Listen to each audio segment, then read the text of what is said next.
Just why do you guys get hit in the face so much? Like CJ's bleeding, Braden gets hit in the face every game. It's a good question. I have no idea. I don't know if that's just a random coincidence or, I'm not sure. I have no idea. What's more serious topics? What kind of fueled your rebounding? Well,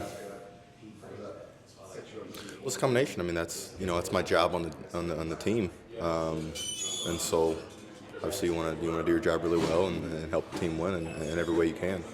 Obviously some teams, some matchups are going to be better than others, just based on our defensive, like how we're playing defense, how they play offense.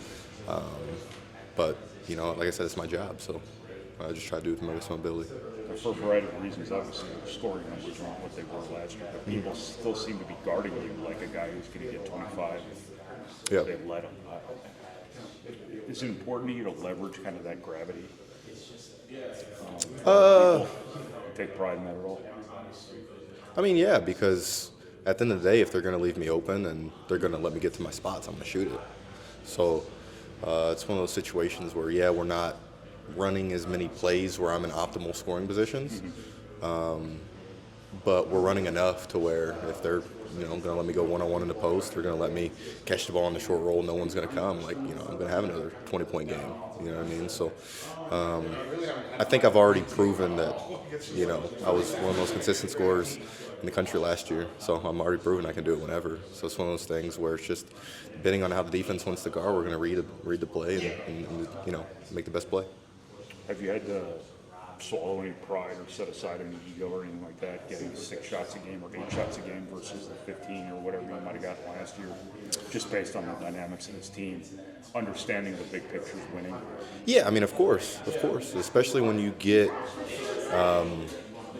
like my natural instinct, what's driven me playing basketball has been scoring my entire career, before I got to college as well. And so, when you don't have that, something that really gets you going during the game, you got to figure something else out. That being said, I mean, at the same time, like I said, my goal, I mean, obviously we want to win the Big Ten, but my goal is to win a national championship. That's what I came back for. So I'm just trying to figure out with the coaching staff what's the best optimal way that we can do that. And, they've kind of harped on us, rebounding's the key, offensive rebounding's the key. And so I've kind of, taken that to heart. So. Is rebounding becoming that thing that you kind of feed off? Yeah, me personally, I mean, it's just like scoring, in the sense that, like, once you get one, it's easier to get another one. It's, I don't know, as basketball gods, like whatever you want to say, you can get in a rhythm when it comes to rebounding as well. So, I mean, I think this year that's one of the things that I've really just tried to work on and try to pick up. Like, I haven't been an incredible rebounder my entire career, even before Purdue. So it's one of those things that I've had to learn. I've been up and down with that, and I just, like I said, I try to figure out how I can get in that flow more often. Mm-hmm. Put the Nebraska game in perspective for me, if you could. Just obviously, one good team dominated one half. The other good team, obviously made a run in the second half. But then you guys just steadying yourself in overtime. You take more positive from that than the fact that the 22-point lead. Yeah, I mean, I think I loved it. I loved the game. I loved everything about that game, to be honest. That was one of my favorite games that I played in at Purdue, to be honest with you, because, like you said, we had a really big lead. We played really well, but we didn't play awful in the second half. We missed a lot of shots. We were a little sloppy at times, but they're a really, really good basketball. Probably the best basketball team we played at this point.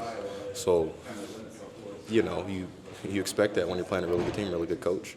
Obviously, you want to keep the lead, but then being able to, give up that big of a lead, and like you said, still stay focused and try to finish out the game. Like, to have the collective just focus to lock in and say, okay, the last 3 possessions, they're on a 6-0 run. We still have to get this stop. We still have to, score this basket. I think that was important for us. And I think that lesson alone, it was really worth it, instead of just blowing out a Nebraska team. I think we collectively know when we do our jobs at a high level, we're going to put ourselves in position to beat anybody. But being able to have even more experience with things not going our way and us pulling out at the end, I think is really helpful.